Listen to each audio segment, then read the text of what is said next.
तो आजकल दुनिया भर में एक आर्थिक कहानी की बहुत चर्चा हो रही है और वो है भारत की।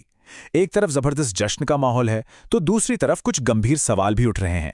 आज हम इन्हीं आंकड़ों के पीछे की असलियत को समझने की कोशिश करेंगे। अब ये सब शुरू कहां से हुआ? इस एक बयान से। डोनाल्ड ट्रंप ने भारतीय अर्थव्यवस्था को एक डेड इकोनॉमी कह दिया था, यानी एक ऐसी अर्थव्यवस्था जो बिल्कुल खत्म हो चुकी है। जाहिर है, इस बयान ने काफी हलचल मचा दी थी। और फिर अचानक से ये नंबर सामने आता है, 7.8%। ये भारत की पहली वित्तीय तिमाही की जीडीपी ग्रोथ रेट है।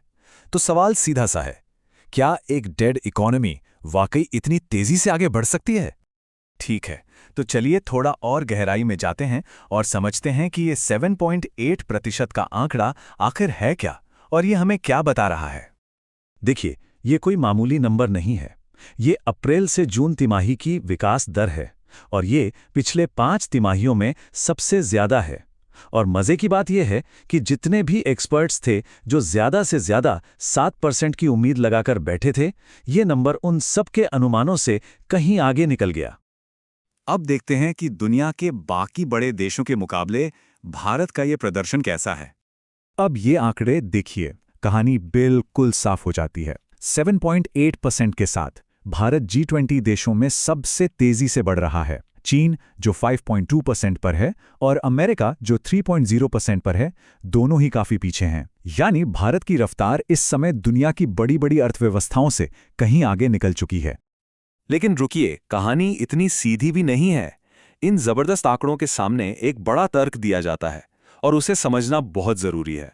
और वो तर्क है बेस इफेक्ट का। अब ये क्या चीज है?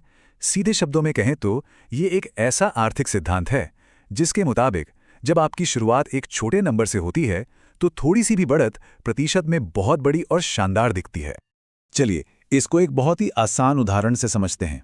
मान लीजिए व्यक्ति ए के पास 1000 रुपए हैं और उसकी कमाई 5% बढ़ती है, मतलब उसे 50 रुपए ज्यादा मिले। वहीं व्यक्ति बी के पास सिर्फ 100 रुपए हैं और उसकी कमाई 15% बढ़ती है, मतलब उसे सिर्फ 15 रुपए ज्यादा मिले। अब प्रतिशत में तो बी की ग्रोथ बहुत ज्यादा दिख रही है ना, लेकिन असल में ज्यादा पैसा तो ए ने कमाया। तो इसका मतलब क्या हुआ? क्या बेस इफेक्ट की वजह से चीन की जो 5.2% की ग्रोथ है वो असल में भारत की 7.8% से ज्यादा बड़ी बात है? क्योंकि चीन की अर्थव्यवस्था का बेस यानी उसका साइज भारत से बहुत बड़ा है।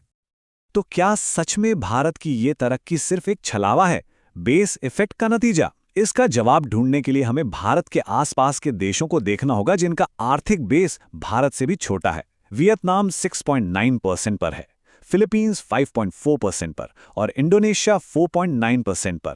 और गौर करने वाली बात यह है कि ये सभी देश भारत की विकास दर से पीछे हैं। तो सबसे बड़ी और जरूरी बात यहां पर यह है कि भारत, जो कि $4 ट्रिलियन से भी बड़ी अर्थव्यवस्था बन चुका है, वो अपने उन पड़ोसी देशों से भी तेजी से बढ़ रहा है जिनका आर्थिक बेस बहुत छोटा है। ये बात बेस इफेक्ट वाले तर्क को थोड़ा कमजोर जरूर करती है। लेकिन इतनी अच्छी खबरों के बीच भविष्य को लेकर कुछ चिंता के बादल भी मंडरा रहे हैं। आगे का रास्ता शायद इतना आसान ना हो। भले ही अभी जश्न का माहौल हो, लेकिन कई बड़े अर्थशास्त्रियों का मानना है कि ये जो तेज रफ्तार है ये शायद ज्यादा दिन न टिके। उनका कहना है कि आने वाली कुछ तिमाहियां थोड़ी निराशाजनक हो सकती हैं।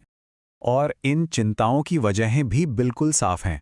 सबसे बड़ा खतरा तो अमेरिका की तरफ से आ रहा है, जहां टेक्सटाइल जैसे भारतीय प्रोडक्ट्स पर 50% तक का भारी टैरिफ लगा दिया गया है। और तो और झींगे जैसे दूसरे सामान पर भी नए टैरिफ लगने का डर बना हुआ है। इसके साथ ही पूरी दुनिया में जो आर्थिक मंदी का माहौल है वो भारत की मैन्युफैक्चरिंग और नौकरियों के लिए एक सीधा खतरा है।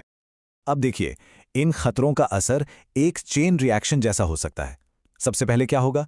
ऊंचे टैरिफ की वजह से भारतीय सामान विदेशों में महंगा हो जाएगा।